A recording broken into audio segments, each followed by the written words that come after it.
Mukunda Jewelers, first ever factory outlet opening soon in Jubilee Hills.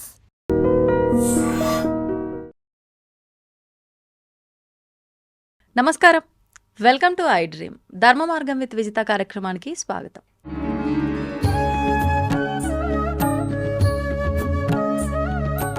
ప్రస్తుతం మనతో పాటు ఉన్నారు spiritual scientist, visionary spiritual leader, ఎన్నెన్నో దేశ విదేశాల్లో ఆధ్యాత్మిక కార్యక్రమాలు, గీతా ప్రవచనాలు ఇస్తూ ఉంటారు.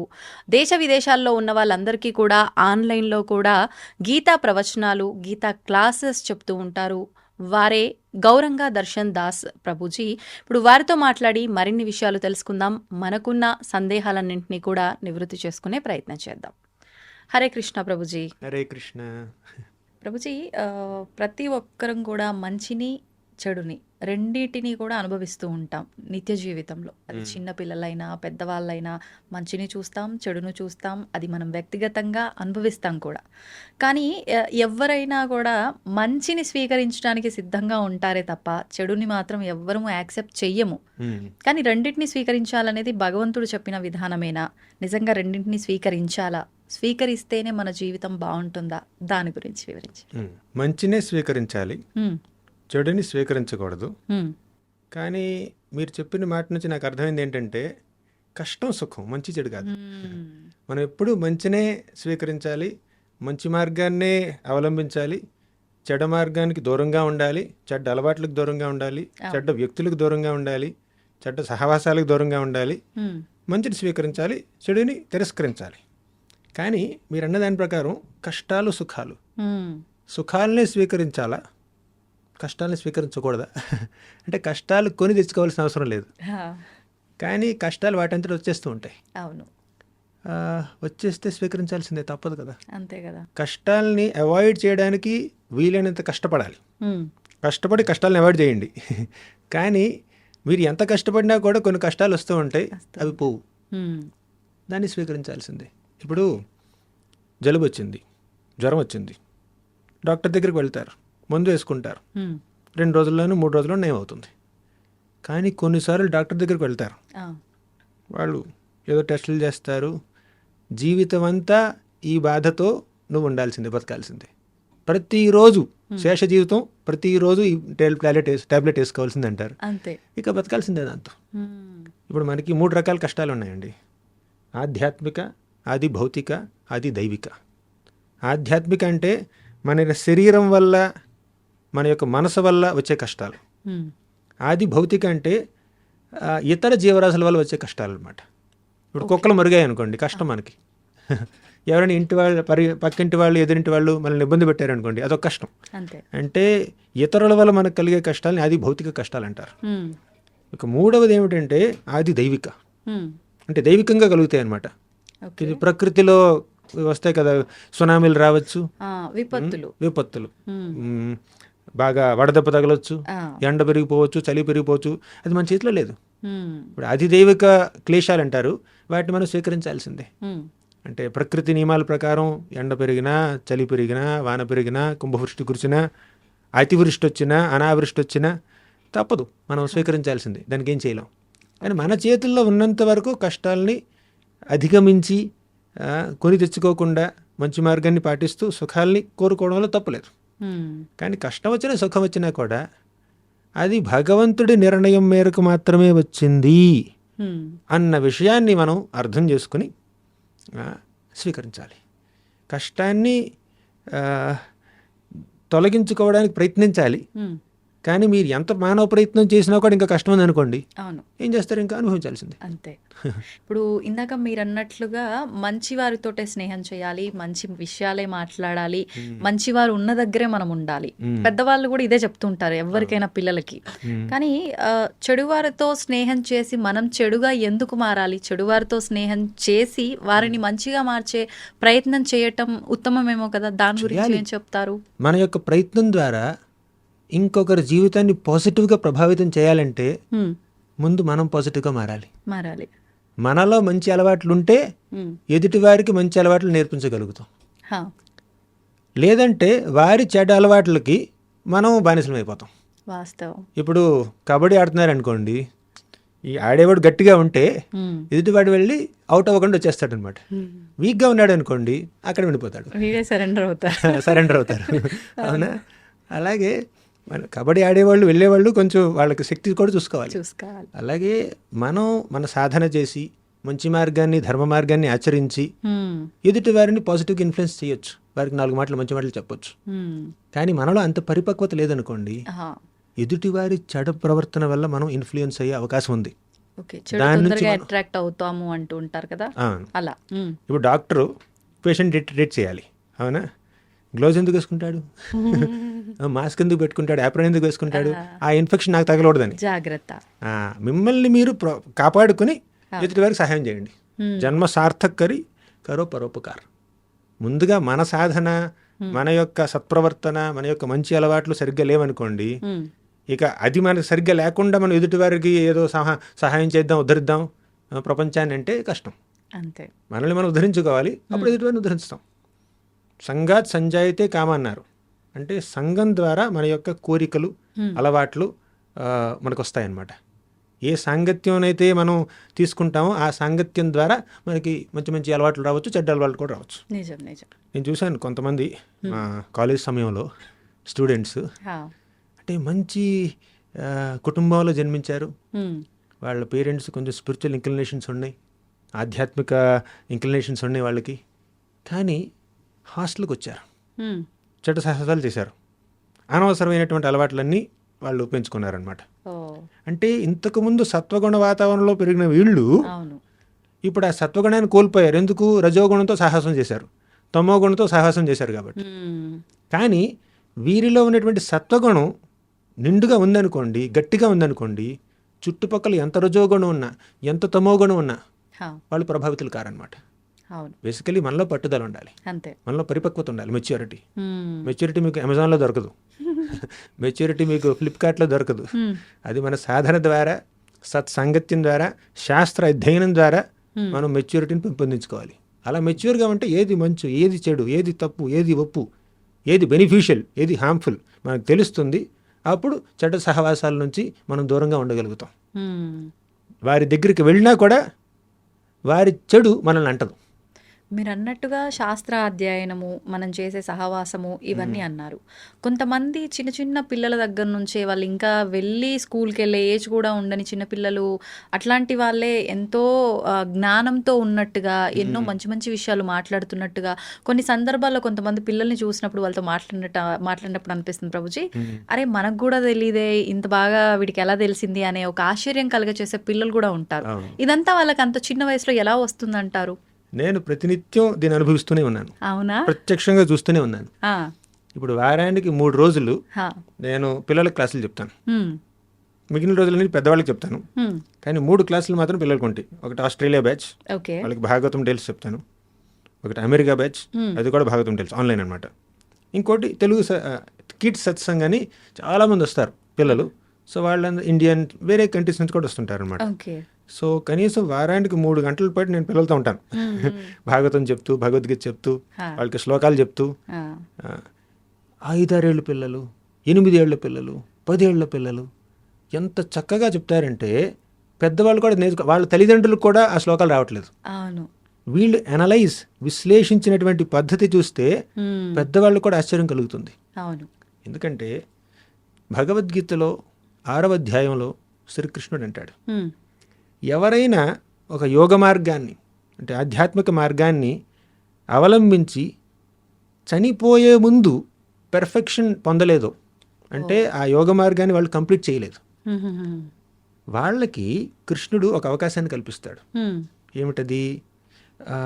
మళ్ళీ శుచీనాం శ్రీమతాంగేహే, అంటే మంచివారి ఇళ్లల్లో, వైష్ణవుల ఇళ్లల్లో మళ్ళీ పుట్టి వారి యొక్క ఆధ్యాత్మిక జీవనాన్ని కొనసాగించే విధంగా చేస్తాడనమాట.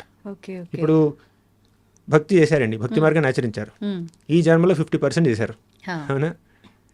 ఏదో రోగం వచ్చిందో, అకస్మాత్తుగా మరణం వచ్చింది, ఇక మీ పెర్ఫెక్షన్ అవ్వలేదు. ఇక వచ్చే జన్మలో 51% నుంచి కంటిన్యూ చేసేటటువంటి అవకాశాన్ని భగవంతుడు క్రియేట్ చేస్తాడు. అటువంటి వ్యక్తుల్ని భక్తుల ఇళ్లల్లో పుట్టిస్తాడు, వైష్ణవుల ఇళ్లల్లో, కుటుంబాల్లో పుట్టిస్తాడు. ఆహా. ఇప్పుడు కొంతమంది ఎడారుల్లో ఎందుకు పుడుతున్నారు, అవును. కొంతమంది పేదవారి ఇంట్లో ఎందుకు పుడుతున్నారు, కొంతమంది ధనికుల ఇంట్లో ఎందుకు పుడుతున్నారు, కొంతమంది భక్తుల ఇంట్లో ఎందుకు పుడుతున్నారు, కొంతమంది నాస్తికుల ఇంట్లో ఎందుకు పుడుతున్నారు, ఎంత ర్యాండమ్గా జరగట్లేదండి. ఆ. ప్రతి జీవికి, ప్రతి ప్రాణికి, ప్రతి ఆత్మకి ఒక జర్నీ ఉంటుంది, ఒక స్పిరిచువల్ జర్నీ ఉంటుంది. ఆ స్పిరిచువల్ జర్నీలో ఒక ఆధ్యాత్మిక పురోగతి, స్పిరిచువల్ ఎవల్యూషన్ కొంతవరకు వచ్చిందనుకోండి, దాన్ని కొనసాగించే అవకాశాన్ని భగవంతుడు కల్పిస్తాడు వచ్చే జన్మలో. ఓకే. ఓకే. అలా ఇప్పుడు ఈ చిన్న పిల్లలు ఉన్నారు, మీరు అన్నారు కదా, మిమ్మల్ని ఆశ్చర్యపరుస్తున్నటువంటి పిల్లలు చక్కగా స్పిరిచువల్ ఇంక్లినేషన్ చూపిస్తూ అవును. భారతాన్ని, భాగవతాన్ని, రామాయణాన్ని అర్థం చేసుకున్నటువంటి పిల్లలు, వాళ్ళు పూర్వజన్మలో భక్తి చేసి ఉండారు, చేసి కాస్త కుస్త మిగిలిపోయింది, అవును. మళ్ళీ జన్మించారు, జన్మిస్తూ భక్తిని కొనసాగిస్తున్నారు. వారు భక్తిని కొనసాగిస్తూ మనకి కూడా స్ఫూర్తినిస్తున్నారు. కానీ ప్రభుజీ, తల్లి గర్భంలో ఉన్నంత వరకు కూడా పూర్వజన్మ వాసనలన్నీ కూడా గుర్తుంటాయి. వన్స్ భూమి పైన పడ్డ తర్వాత మాయలో కమ్మేస్తుంది, అన్నీ మర్చిపోతారు అంటారు. మరి మీరు అన్నట్లుగా ఆ జన్మవన్నీ కూడా వీళ్ళు ఎలా కంటిన్యూ చేయగలుగుతారు ఇవన్నీ మర్చిపోయినప్పుడు? మరి ఏది వాస్తవం అనుకోవాలి రెండిట్లో? ఇప్పుడు మీరన్నమాట శ్రీమద్ భాగవతం 3వ స్కందంలో ఉందండి. 3వ స్కందంలో కపిలుడు తన తల్లి అయినటువంటి దేవహూతికి ఈ విషయాలన్నీ బోధిస్తాడనమాట. ఓకే.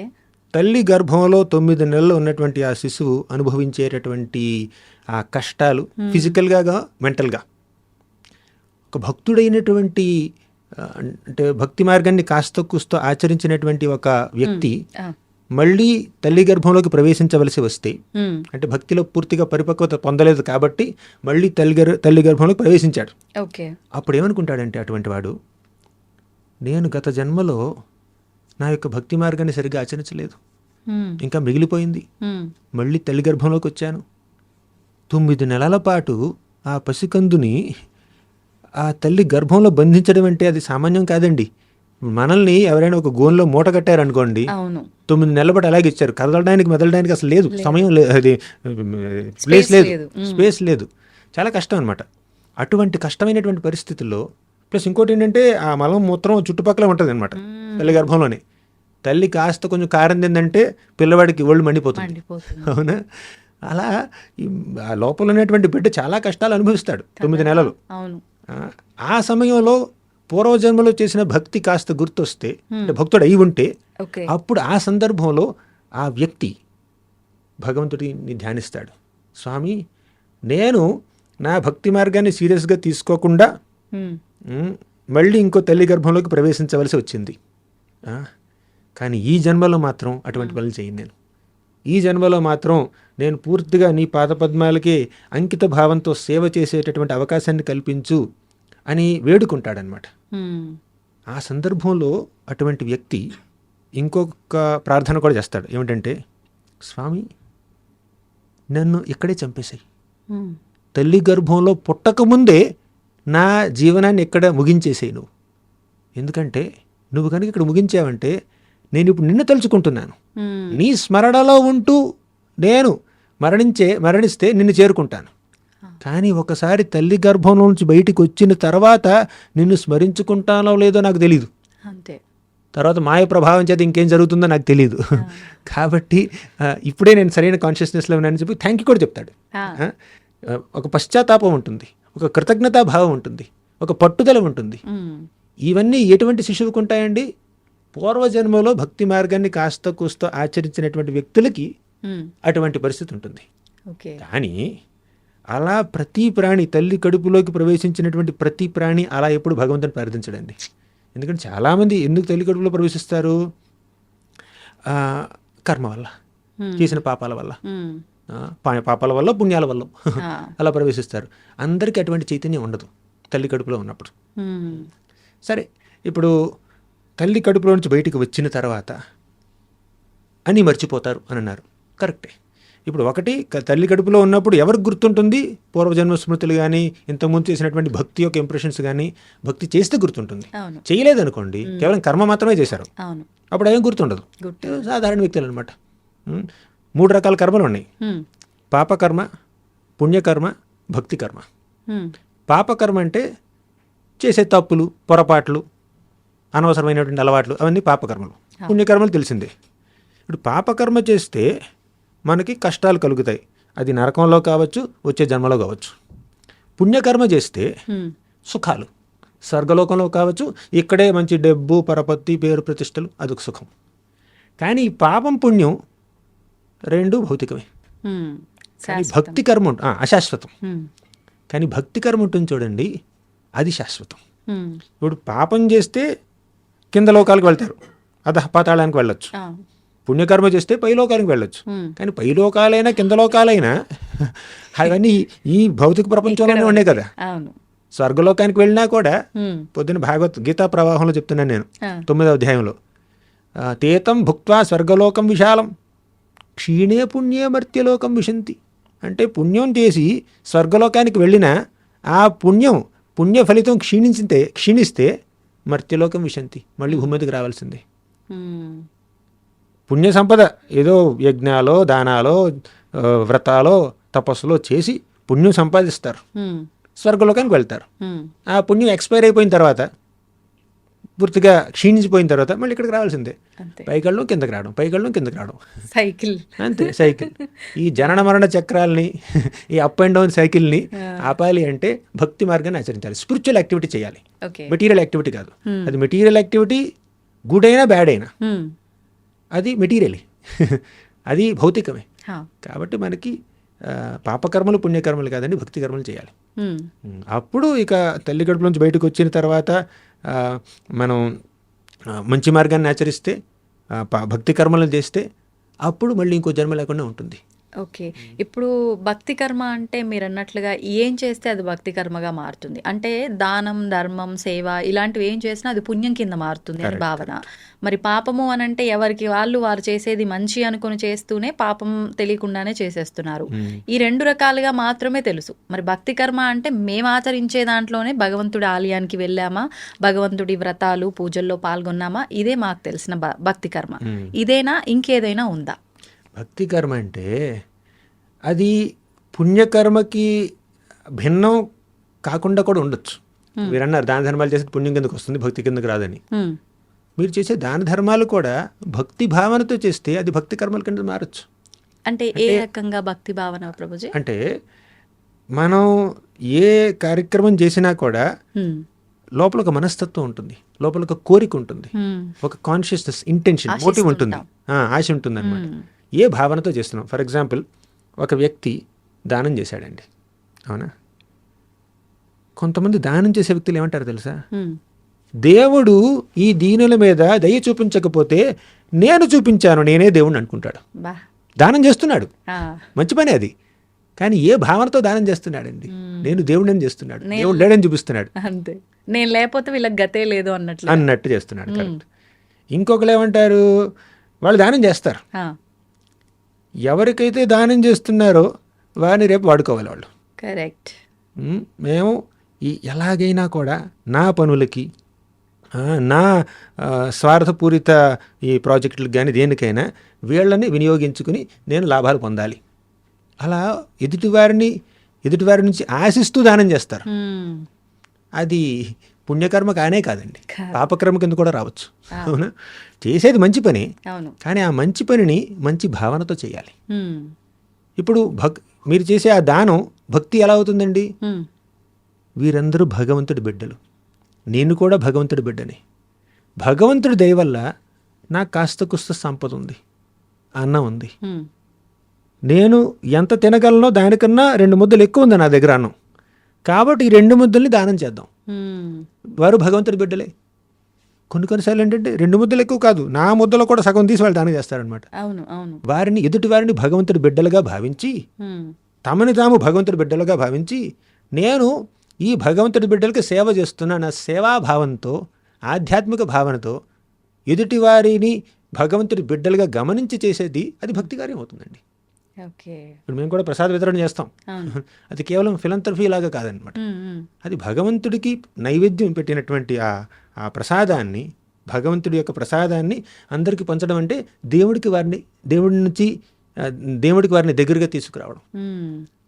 ఆకలి తీర్చడం అంటే అది కేవలం శరీరానికి సంబంధించినటువంటి దానం.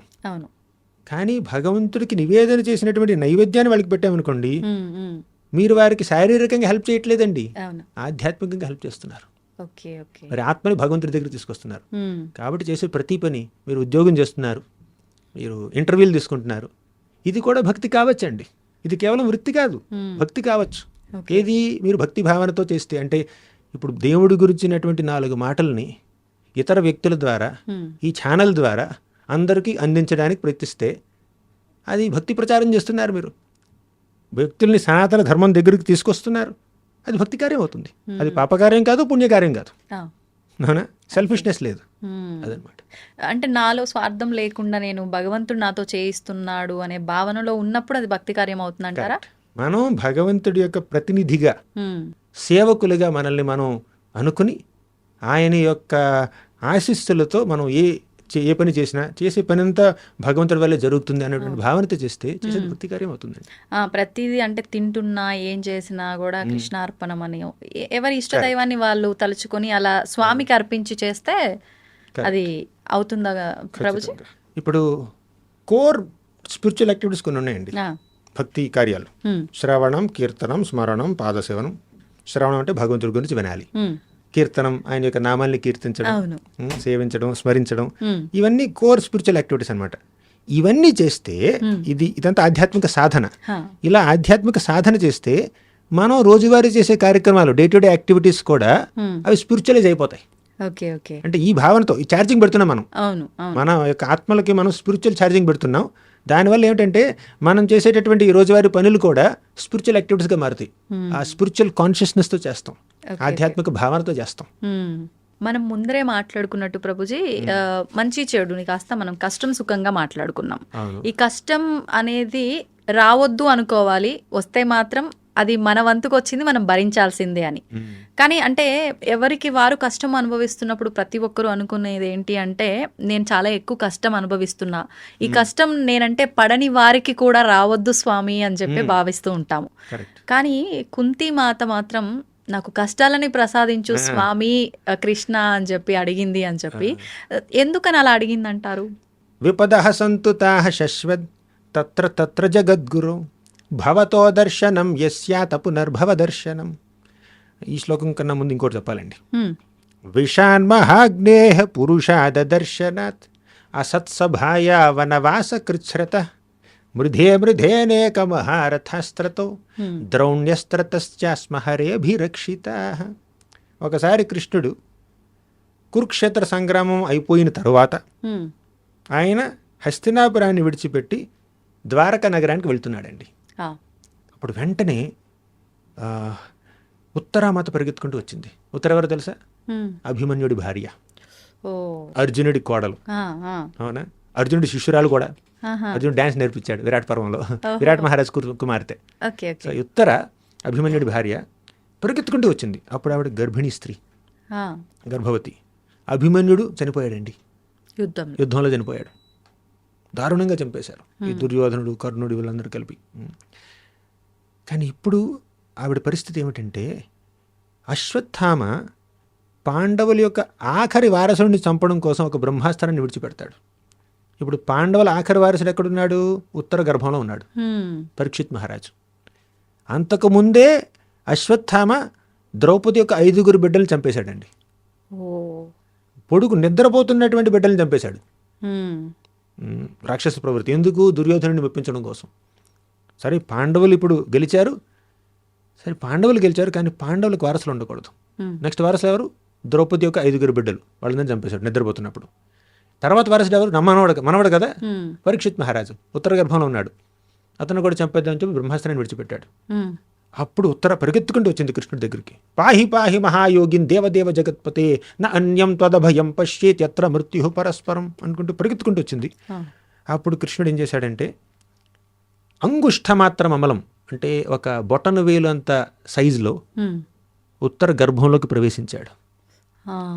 తన యొక్క కౌముదికి గదతో, తన యొక్క శక్తితో అశ్వత్థామ విడిచినటువంటి బ్రహ్మాస్త్ర శక్తిని పూర్తిగా నిర్జించి ఆ బిడ్డని కాపాడాడు. ఇక ద్వారకకి ప్రయాణం చేయబోతున్నాడు. అప్పుడు వచ్చిందండి కుంతిమాత. అప్పుడు ఈ శ్లోకం చెప్పింది. నేను చెప్పాను 2 శ్లోకాలు చెప్పింది, ఈ 2 శ్లోకాలు చెప్పింది అనమాట. 2 చెప్పింది ఆ సందర్భంలోనే. ఏముందంటే, విషాన్మహాగ్నేహ పురుషాదర్శనాత్. స్వామి కృష్ణ చిన్నప్పుడు భీముడి మీద విషప్రయోగం జరిగింది, అప్పుడు నువ్వు కాపాడావు. విషాన్ మహాగ్నేహే, మమ్మల్ని లాక్షాగ్రహంలో బంధించి అగ్నిలో దగ్ధం చేయాలనుకున్నారు ఈ దుర్యోధన దుశ్శాసనాదులు, అప్పుడు కూడా నువ్వు కాపాడావు. పురుషాద దర్శనాత్. పురుషాద్ అంటే మనుషుల్ని తినేటటువంటి వాళ్ళండి, క్యానిబల్స్. మనుషుల్ని, నరమాంస భక్షకులు అనమాట. అటువంటి వాళ్ళు పాండవుల్ని దాడి చేశారండి. ఎవరు? బకాసురుడు, హిడింబాసురుడు. హిడింబాసురుడు, బకాసురుడు, వీళ్ళందరూ క్యానిబల్స్ అనమాట. కానీ కృష్ణుడి దయ వల్ల భీముడు వారిని నిర్జించాడు. విషాన్మహాగ్నేహ పురుషాద దర్శనాత్ అసత్సభాయ. ఇంకా అసత్సభలో ద్రౌపది యొక్క కురుల్ని పట్టుకుని ఈ దుశ్శాసనుడు లాక్కుంటూ వచ్చాడండి. ఆ కురు సభలో అవమానించడానికి ప్రయత్నించాడు, కానీ కృష్ణుడు ఆ అవమానం జరగనివ్వలేదు.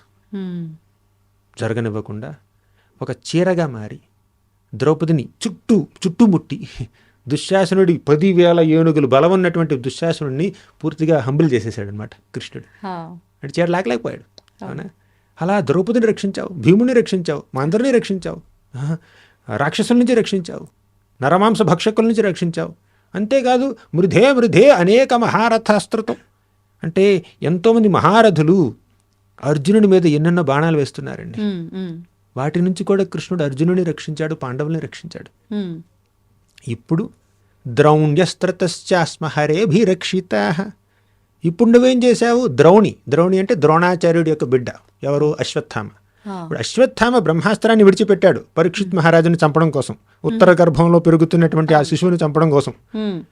ఇప్పుడు ఉత్తర గర్భంలో ఉన్న శిశువుని కూడా నువ్వు కాపాడావు కృష్ణ. ఎన్ని కష్టాల్లో నువ్వు వచ్చి కాపాడుతున్నావు మమ్మల్ని. నువ్వు లేకపోతే మేము ఎలా బతుకుతాం? ఇప్పుడు అందండి తర్వాత మీరు అన్నమాట, కష్టాలు, ఆ కష్టాలన్నీ మళ్ళీ కావాలి. ఇప్పుడు ఇన్ని కష్టాల్లో నువ్వు వచ్చి కాపాడావు కదా, ఆ కష్టాలన్నీ నాకు కావాలి మళ్ళీ. అంటే విపదః సంతు తాః శాశ్వతంగా ఈ కష్టాలు మాకు కలగాల్సిందే. విపదః సంతు తాః శాశ్వత్ తత్ర జగద్గురు. ఓ జగద్గురు, కృష్ణం వందే జగద్గురుం. ఆ కష్టాలన్నీ మళ్ళీ కలిగించు.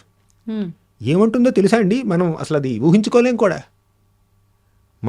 నా బిడ్డ భీముడి మీద మళ్ళీ విషప్రయోగం జరగాలి, మమ్మల్ని మళ్ళీ నరమాంస భక్షకులు ముట్టడి చేయాలి, మా ఇంటికి మళ్ళీ నిప్పంటించాలి, మా కోడల్ని మళ్ళీ అవమానించాలి. ఇదండి ఒక రకంగా చెప్పాలంటే. ఎవరైనా కోరుకుంటుంది ఆవిడ. అవునా? విపదః సంతుతాః శాశ్వతంగా ఈ కష్టాలు ఉండని.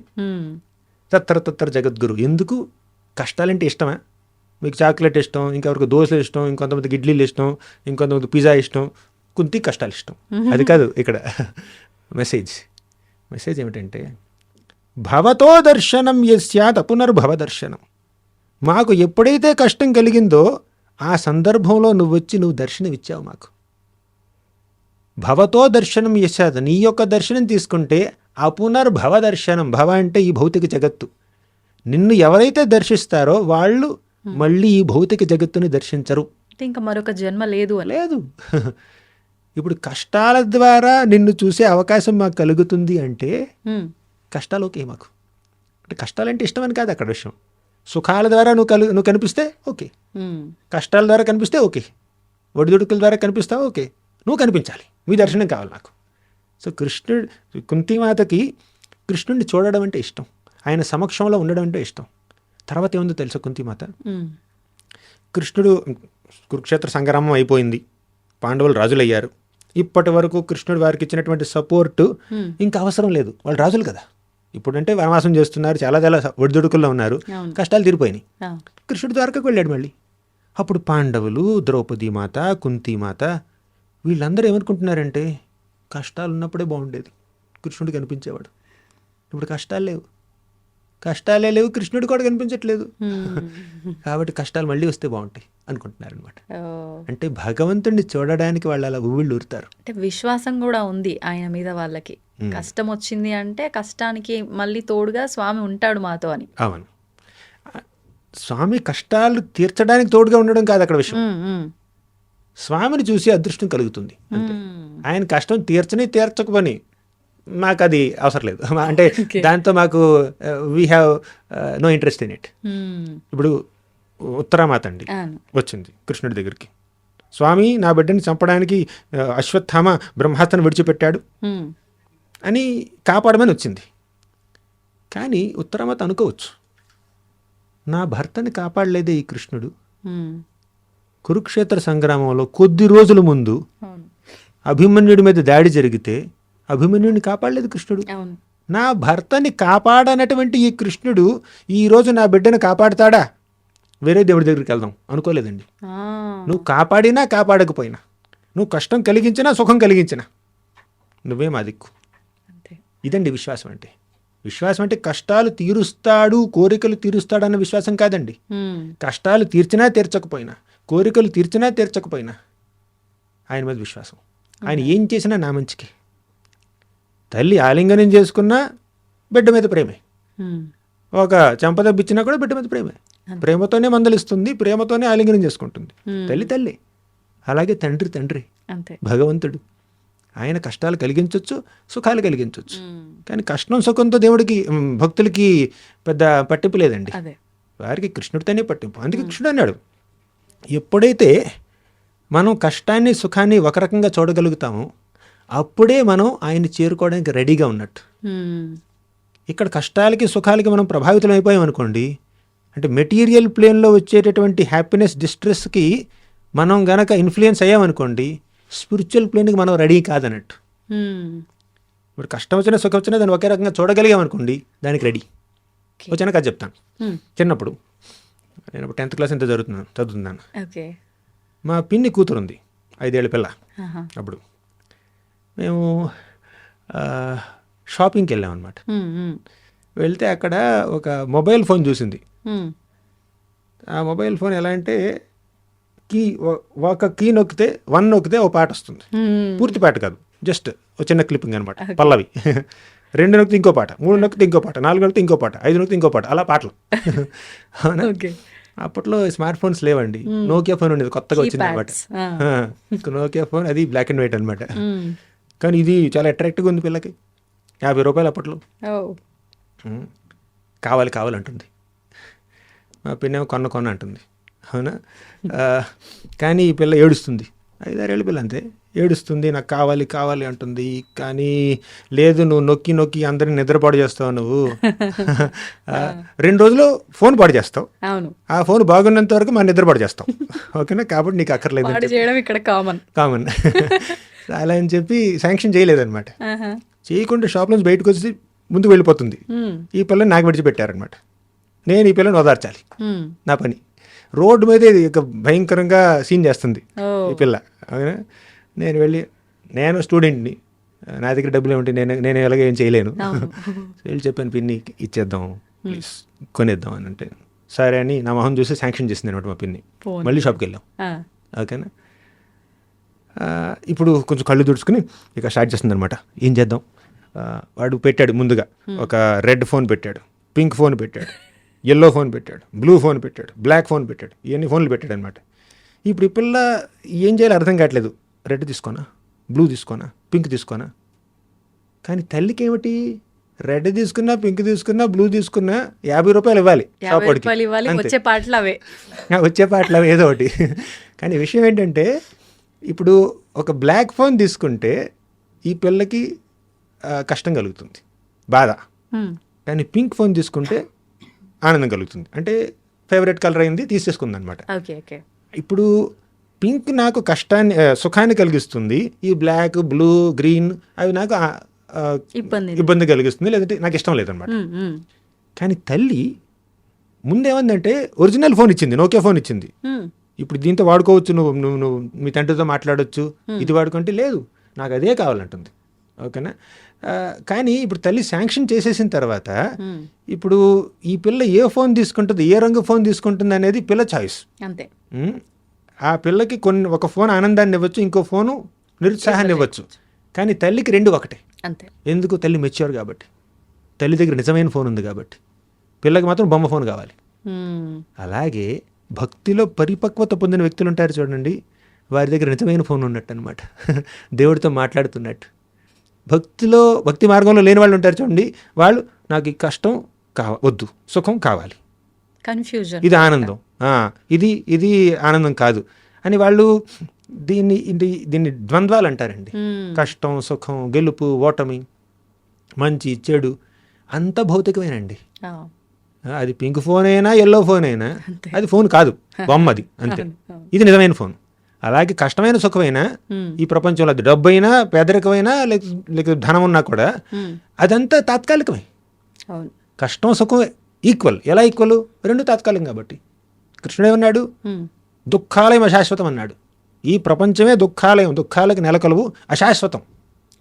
ఇందులో ఉన్న కాస్తో కుస్తో సుఖం కూడా అది అశాశ్వతం. కొంచెం గ్రాస్గా చెప్పాలి అంటే ఒక ఆయన ఏమన్నారంటే, ఈ ప్రపంచంలో ఉన్నది ఒక 40% సుఖం మూత్రత్యాగం ద్వారా జరుగుతుందన్నమాట. ఇంకో 40% సుఖం మలత్యాగం ద్వారా. అంటే ఎవరైతే ఈ మలమూత్ర త్యాగం చేస్తారో, అంటే అందరూ చేస్తూ ఉంటారు అవునా, అప్పుడు జరిగే రిలీఫ్ ఇంకా దేంట్లో దొరకదు అనమాట. అంటే అది చేసే అవకాశం లేకపోతే లోపల చాలా బాధపడతారనమాట.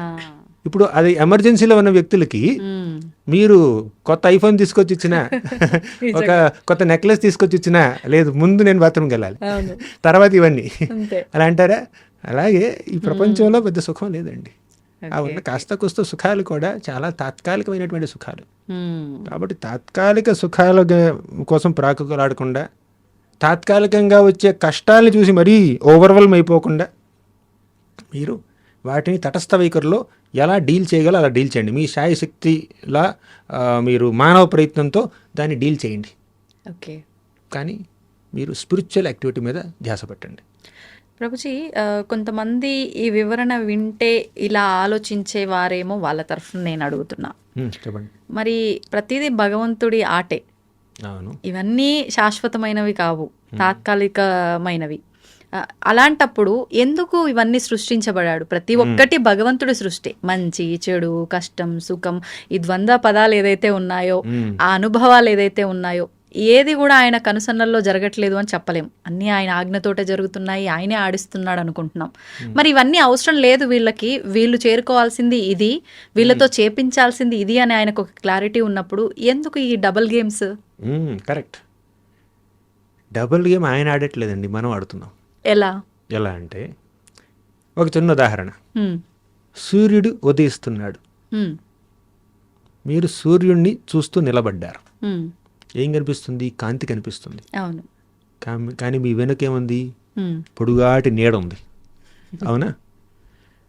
మీరు గనక సూర్యుడిని చూడకుండా సూర్యుడికి వెన్ను చూపించి ఇటు చూశారనుకోండి, ఏం కనిపిస్తుంది? నల్లటి నీడ కనిపిస్తుంది. సూర్యుడి వైపు తిరిగితే చక్కగా దేదీప్యమానంగా వెలిగిపోయేటటువంటి ప్రకాశం కనిపిస్తుంది అనమాట. ఇక్కడ వెలుతురు, ఇక్కడ నీడ, నల్లటి నీడ, చక్కగా బంగారు కాంతిలో వెలిగిపోతున్నటువంటి సూర్యుడు. ఏది చూడాలనేది మీ స్వేచ్ఛ, మీ చాయిస్, మీకు ఆ ఫ్రీడమ్ ఉంది. ఇప్పుడు భగవంతుడు సర్వస్వతంత్రుడు, ఆయనలో మనం అంశలం కాబట్టి మనకి కూడా కాస్త స్వాతంత్రత ఉండండి. ఆ స్వాతంత్రతతో, స్వేచ్ఛతో, ఫ్రీడమ్తో, ఫ్రీ విల్తో, మైన్యూట్ ఇండిపెండెన్స్తో మనం మంచిని స్వీకరిస్తే మంచి జరుగుతుంది, చెడుని స్వీకరిస్తే చెడు జరుగుతుంది. దానికి ఆయన బాధ్యుడు కాదండి. ఓకే. ఇప్పుడు మీరు సూర్యుడిని చూస్తే మీరు వెలుతురుని చూస్తారు, వెలుతురు కనిపిస్తుంది. సూర్యుడికి వెన్ను చూపిస్తే నీడ కనిపిస్తుంది. నాకు నీడ కనిపిస్తుంది, నల్లగా నీడ కనిపిస్తుంది, అంత సూర్యుడితో తప్పండి కుదరదుగా. వెనకాల నీడ ఎందుకుంది? సూర్యుడు మీ వెనకాల ఉన్నాడు కాబట్టి మీ ఎదురుగా నీడ కనిపిస్తుంది. సూర్యుడు మీ ముందున్నాడు కాబట్టి మీ వెనకాల నీడ ఉంది. అంటే నువ్వు ఎటు స్టాండ్ తీసుకోవాలనే నిర్ణయం నీకు ఇచ్చేశాడు భగవంతుడు. కరెక్ట్. ఇప్పుడు నీడ మీ వెనకాల ఉండాలంటే, చీకటి మీ వెనకాల ఉండాలంటే మీరు ఆయన్ని చూడాలి. చీకటి మీ ముందు ఉండాలంటే ఆయనకి వెన్ను చూపించాలి. కానీ ఈ ఎటు నించోవాలి, నేను ఎటువైపు స్టాండ్ తీసుకోవాలి అనే నిర్ణయం కూడా నాకే ఫ్రీడమ్, మీరన్న మైల్యూట్ ఫ్రీడమ్ నాకే ఇచ్చాడా భగవంతుడు? కర్త కర్మ క్రియ అన్ని భగవంతుడే అంటారు, ఆయన చేతుల్లో లేదా? ఆయన చేతుల్లో ఉంది. ఒకవేళ ఆయన చేతుల్లో మనల్ని ఫ్రీడమ్, మనల్ని మంచినే చూస్ చేసుకునే విధంగా ఆయన మనల్ని ప్రభావితం చేయొచ్చు, కానీ చేయడు. ఎందుకంటే అలా చేస్తే మనం మెషిన్లు అవుతామండి, మనుషులు అవ్వం. ఇప్పుడు ఈ యంత్రాలం అవుతాం. కరెక్ట్. ఇప్పుడు దీనికి ఉంది, ఈ కెమెరా ఉంది మీకు ఎదురుగా, దీనికి చాయిస్ లేదు. ఆయన కెమెరామెన్ ఎయిట్ తిప్పితే అటే, కరెక్ట్. దాని మీద తిరగలేదనమాట. ఒకవేళ కొన్ని కెమెరాలు దాని నుంచి అది తిరుగుతూ ఉంటాయి, సీసీ కెమెరాలు, అది కూడా ప్రోగ్రామ్ చేశారనమాట. అంతే అంతే. అంటే అవి స్వేచ్ఛతో తిరగట్లేదు, ప్రోగ్రామ్ చేశారు. సిస్టమ్. స్వేచ్ఛని జీరో చేసేసి ఎవరో కంట్రోల్ చేస్తున్నారు, ప్రతి కదలికని కంట్రోల్ చేస్తున్నారు. అవునా? అలా మన యొక్క ప్రతి కదలికని, ప్రతి ఒక్క ఆలోచనని, ప్రతి కోరికని, ప్రతి మనోభావాన్ని భగవంతుడు కంట్రోల్ చేశాడు అనుకోండి, మనం మనుషులం కాదు, మనం వ్యక్తులం కాదు, మనం మర మనుషులం అయిపోతాం. వాస్తవం. కాబట్టి భగవంతుడు మనకి స్వేచ్ఛనిస్తాడు. ఇప్పుడు ఒక చిన్న ఉదాహరణ అండి. ఒక చిన్న బిడ్డ ఉన్నాడు, తల్లి బర్త్డే వచ్చింది, వెంటనే వెళ్ళాడు, కొంచెం అలా గార్డెన్లోకి వెళ్ళాడు, వెళ్ళి 4 చెట్ల దగ్గర నుంచి పువ్వులు కోసాడు, ఆకులు కోసాడు, ఒక బొకేలా కట్టాడు. చిన్న పిల్లాడు, 5 ఏళ్ళ పిల్లాడు, తనకు తెలిసిన విధంగా బొకేలు కట్టి తీసుకొచ్చి తల్లికిచ్చాడు. ఎంత ఆనందిస్తుందండి, ఎంత ఉప్పొంగిపోతుంది. ఇప్పుడు ఆ బిడ్డ కోసుకొచ్చినటువంటి పువ్వులన్నీ తల్లే పెంచింది, అంతే. బిడ్డను కూడా తల్లే కంది, తల్లే పెంచింది. కానీ ఆ బిడ్డ తన యొక్క స్వేచ్ఛని, తన యొక్క మైన్యూట్ ఫ్రీడమ్ని వాడుకుని తల్లికి నేను ఈ గిఫ్ట్ ఇవ్వాలి బర్త్డే రోజు అన్నటువంటి ఆలోచన తనకు తానుగా కలిగింది కాబట్టి తల్లి ఎంత ఆనందిస్తుంది, ఉప్పొంగిపోతుంది. కానీ ఇప్పుడు ఆ బిడ్డకి ఆలోచన లేదు. తండ్రి అన్నాడు, వెళ్ళి నువ్వు మీ అమ్మకి బొకే ఇస్తావా లేదా? నేనేమో 4 తన్ని వెళ్ళి బొకే ఇవ్వు అంటే, ఆ రకంగా బొకే తీసుకొచ్చి పిల్లాడు ఇచ్చాడు అనుకోండి, అప్పుడు తల్లి స్వీకరించడానికి ఏమైనా ఇష్టపడుతుందా? తీసుకోవచ్చు, కానీ ఆ మొదటి కేసులో ఉన్న ఆనందం ఈ కేసులో ఉండదు. ఎందుకు? తల్లికి సేవ చెయ్యాలి, నా ప్రేమని తల్లికి ఇలా వ్యక్తపరచాలి అన్నటువంటి కోరిక తనకు స్వతహాగా కలిగింది, తర్వాత లేదు.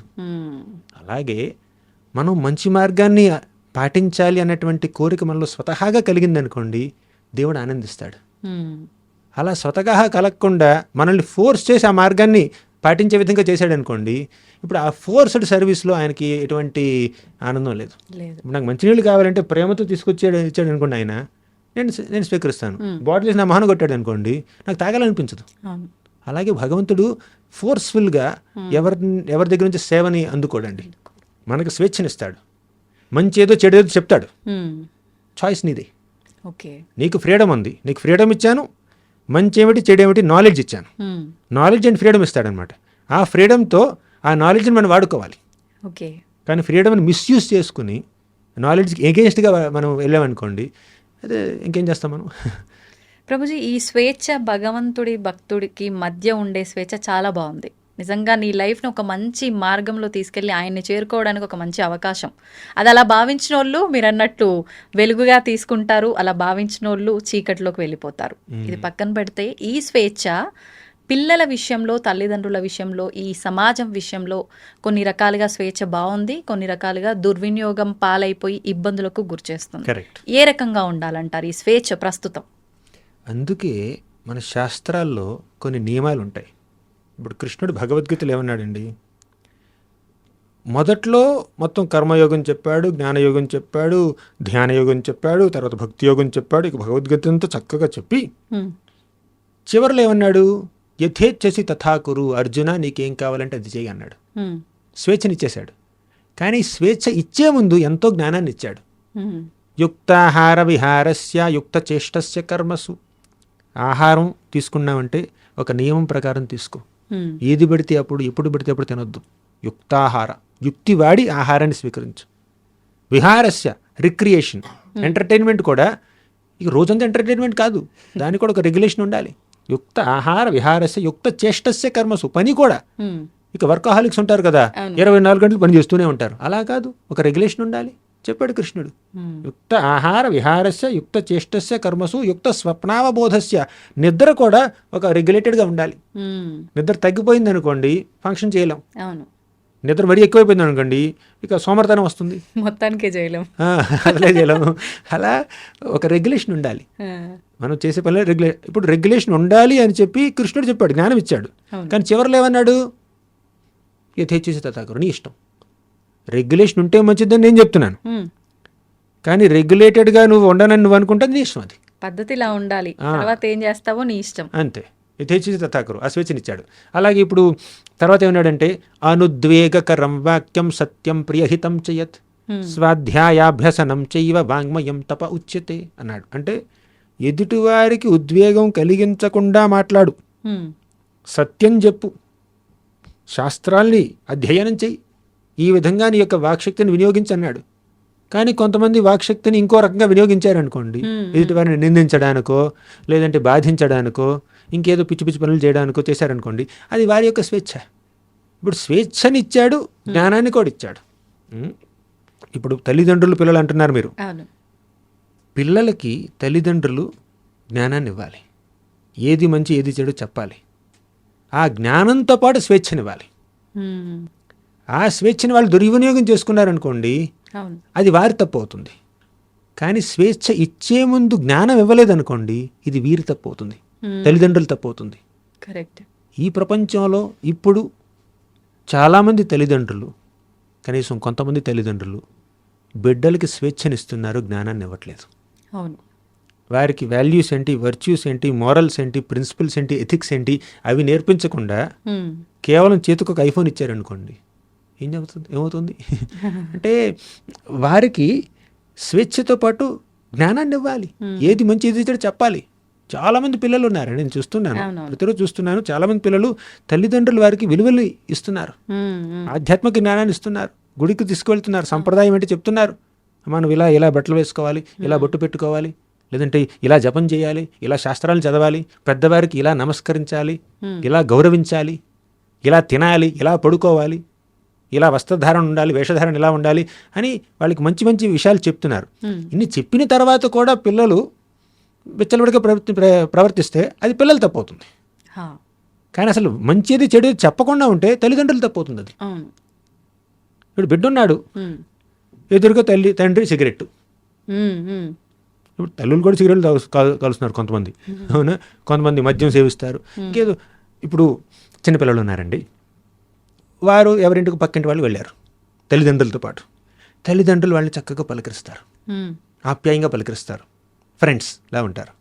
వాళ్ళు ఇంటికి రాగానే వాడు ఇలాగా వీడు ఇలాగా అని చెప్పి తిట్టుకుంటారు అనమాట.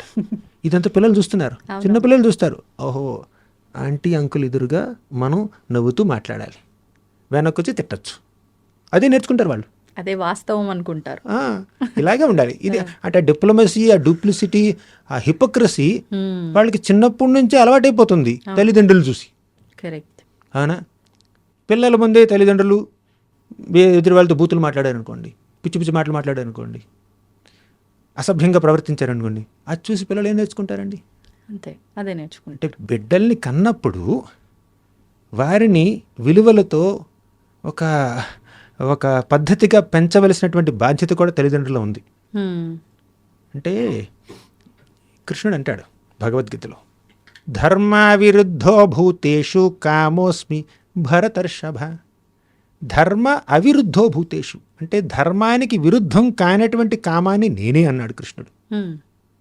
కామం అంటే స్త్రీ పురుషుల మధ్యలో ఉండేటటువంటి ఆ కామం ధర్మానికి విరుద్ధం కాకపోతే అది సాక్షాత్తు భగవంతుడే, దేవుడే, దైవత్వం. అది అంటే ధర్మానికి విరుద్ధంగా లేనటువంటి కామం అంటే శాస్త్రసమ్మతంగా స్త్రీ పురుషులు వివాహం చేసుకుంటారు, చేసుకుని శాస్త్రసమ్మతంగా ధర్మాన్ని ఆచరిస్తూ బిడ్డల్ని కంటూ ధర్మ ప్రకారం బిడ్డల్ని పెంచుతూ ఉంటారు. అది ధర్మ అవిరుద్ధో భూతేషు కామోస్మి భరతర్షభ. అది అటువంటి